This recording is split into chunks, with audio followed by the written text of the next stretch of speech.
stream at 560theanswer.com. If you're looking for the latest news, insight into what it means, and the sharpest opinion, there's only one station in Chicago where you can turn, and it's this one. We're AM 560, The Answer. Top of the morning, Dan and Amy. So what happens when these Hollywood celebs, kids, after being bribed through USC, get out into the workforce? Levi Strauss CEO Chip Bergh announced recently support for youth activists working to end the quote-unquote gun violence epidemic in America. He is doing a bunch of things.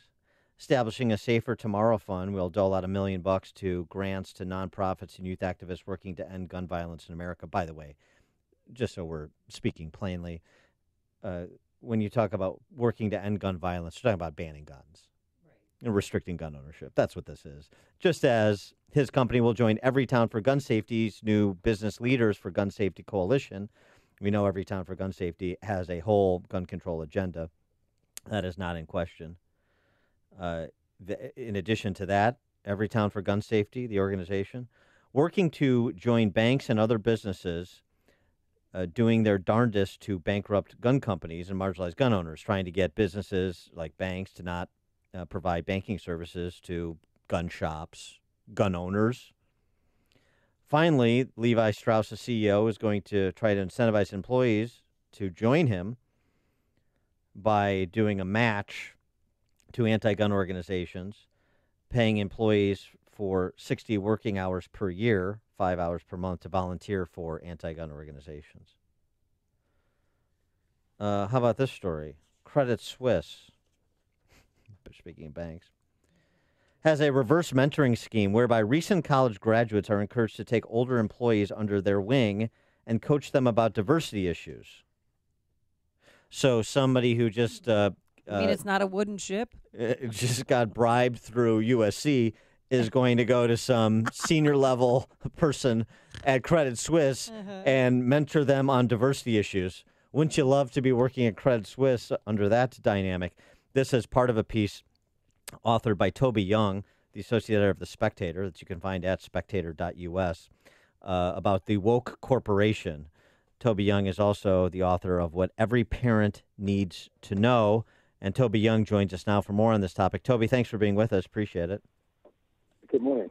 Morning. I mean, a few months ago, Andrew Sullivan wrote in the New Yorker, New York Magazine, about, we're all on a college campus now.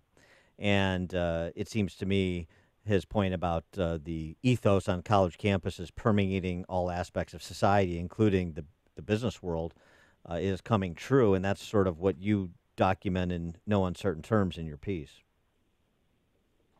Yeah, I mean, it's a fairly widespread phenomenon now. I think it's more widespread in the U.S. than it is in the U.K., but it has certainly come to the U.K. So in my piece, I open with an anecdote about how new employees at the British headquarters of Accenture, which is a global management consultancy firm, were slightly taken aback during an induction morning with the head of HR, in which they were encouraged to wear plastic lanyards in rainbow colors with the word ally inscribed upon them. And in addition, they were encouraged to attach the word ally, again in the same rainbow colors, to the footer of their company email addresses. And of course, this is to signal their allyship with oppressed minorities and members of various victim groups. And that's a term that originated on U.S. college campuses, particularly in liberal arts colleges, a way for privileged white males, for the most part, to self-flagellate, to indicate that they're aware that they're suffering from a kind of ineradicable form of original sin, a way of kind of doing penance and abasing themselves before the kind of ideological overlords of the university campus, usually located in grievance studies department, whiteness studies, queer studies, gender studies, etc. But it's extraordinary. It was striking that this kind of language, this postmodern neo-Marxist ideology, has now penetrated the citadels of capitalism. And it's across the board. It's in Coca-Cola, it's in Google, it's in Procter & Gamble, we saw that recently with the Gillette toxic masculinity ad. There's a firm of accountants called KPMG, a big firm of accountants in the UK, recently advertised for a diversity, inclusion, and social equality officer. And it just seems kind of almost comically ironic that a firm that specializes in advising members of the 1% on how to reduce their tax burden should be advertising for a social equality officer. But this kind of contradiction is now more and more ubiquitous across the corporate world. Well, my ex-husband works for a Fortune 500 company, and they actually had a seminar on how to deal with millennials and what words you should use and how you should, approach them. When did the millennials and college grads get so much power? How did that happen, do you think? Yeah, it's a good question. I think it's partly just straightforward recruitment. They want to try and recruit the brightest kids from elite universities, so they have to get on board with that kind of woke agenda. It's also, I think, even as recently as 10 years ago, we saw with the various protest movements, there was a focus on economic redistribution, on inequality, on the unfairness of the 1% owning such a large share of America and Britain's wealth. But that's now changed. I think amongst the social activists, amongst the social justice left, the emphasis on redistribution, on socioeconomic inequality, has been replaced by this new emphasis on proportional representation, on different identity groups being properly represented in a way which reflects their percentage of the general population at board level and at senior management level, and in some cases across the entire workforce within a particular firm. And this emphasis on getting the identity politics right, but neglecting socioeconomic inequality, has meant that the CEOs of these Fortune 500 companies can get on board with the younger generation. They're no longer being, it doesn't matter that, they're outsourcing the production of, Apple glass to sweatshops in Indonesia, where people are, under 14-year-old girls are employed on starvation wages. That doesn't matter. They're no longer being demonized for those kinds of practices, provided they've got enough women and minorities on the board. And I think it's very tempting, for members of the older generation, aging, graying baby boomers, who previously felt slightly demonized and ostracized by these kind of social activist millennials, to suddenly have the opportunity to be embraced by them. They can't resist that opportunity to enjoy the warm glow of their approval, provided they get on board with the woke agenda. I think that's part of it. Well, and it is part of it too. It seems to me, it's just the approach is, hey, this is the cost of doing business. I don't buy this stuff, but it's a bigger headache than it's worth. I've got a short-term perspective, like you've described, and so I'll participate in the extortion racket. I'll pay it off because the upside is better to take that approach rather than to be courageous and say, well, this is a bunch of nonsense and I'm not going to participate. It seems to me this is very much like what Thomas Frank wrote about Harvey Weinstein, when all the Me Too stuff around Harvey Weinstein surfaced. And it was about Weinstein's apology, where he included about initially, I apologize, I don't have time for this though because I'm focused on getting after the NRA.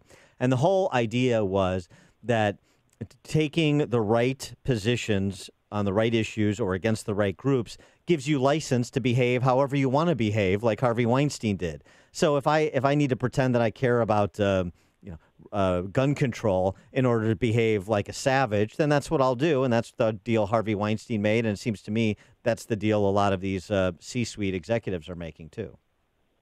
Yeah, I think that's definitely a large part of it. I think if they embrace an agenda which costs them very little, it does give them a kind of license to engage in practices which 10 years ago the social activist left would have condemned, but now are prepared to turn a blind eye to, provided you occasionally kind of pay lip service to woke orthodoxies. I think if you want to drill down into the mercenary motives of large companies, why the executives and board members of these large companies have sort of fallen over themselves to embrace this left-wing agenda. I think it was an interesting piece by Ross Douthat in the New York Times a few weeks ago, and he said it was kind of there were sort of two sides to this. On the one hand, it was a way for people in large companies to try and buy off critics within the Democratic Party.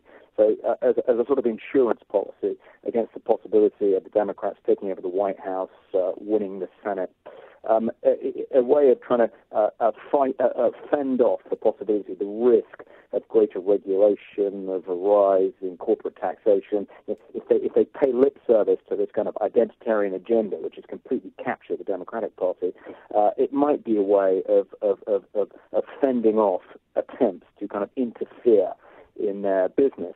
But at the same time, okay, maybe that won't work, but at the same time, by paying lip service to these identitarian orthodoxies, but members of the 1%, pretending to be, taking on the kind of guise of social justice warriors, they know that nothing is more guaranteed to drive the disaffected, white working class, red state America completely batshit crazy than for these socioeconomic titans, these 1%ers, to cast themselves as the moral superiors of unemployed white working class people living in kind of hollowed out Rust Belt communities. Nothing is more guaranteed to actually make them vote for Trump than this performative wokeness on the part of these kind of elite liberal CEOs. And so it's sort of a win-win for the woke 1%. Either the Democrats get reelected, in which case they've got some protection because they're playing along with their agenda. But actually, by engaging in this kind of behavior, they're making it much less likely that the Democrats will recapture the White House or the Senate anytime soon, and that serves their interest too. Performative wokeness, boy, I like that phrase a lot. One of the things that's interesting, though, all of these discussions, I mentioned the Levi Strauss example. You've got a number of examples in your piece. You mentioned Accenture, Credit Suisse, others. Are there examples in Fortune 500, even Fortune 1000 companies, where somebody said no to the cultural Marxist mob? Because the amazing thing about all these discussions, it happens occasionally on a college campus. You can have a business school dean resign over how Chick-fil-A is treated. I mean, one-offs spread across 3,000 universities in America. But I don't really hear any examples where there's been pushback from corporate executives to what you outline in your piece. No, I think it's very unusual because there's no surer way to damage your promotional prospects within one of these companies than to challenge this new dogma. But a good example, I guess, is James Damore, the software engineer at Google, a couple of years ago. He circulated an internal memo in which he challenged the company's internal analysis of why more women weren't being employed as software engineers or as executives within the company. And he kind of alluded to some rudimentary scientific facts about gender differences and average differences in men and women's interests, and the fact that women generally tend to be more interested in people than things, and men more interested in things than people, and this inclines men towards more jobs in tech than it does women.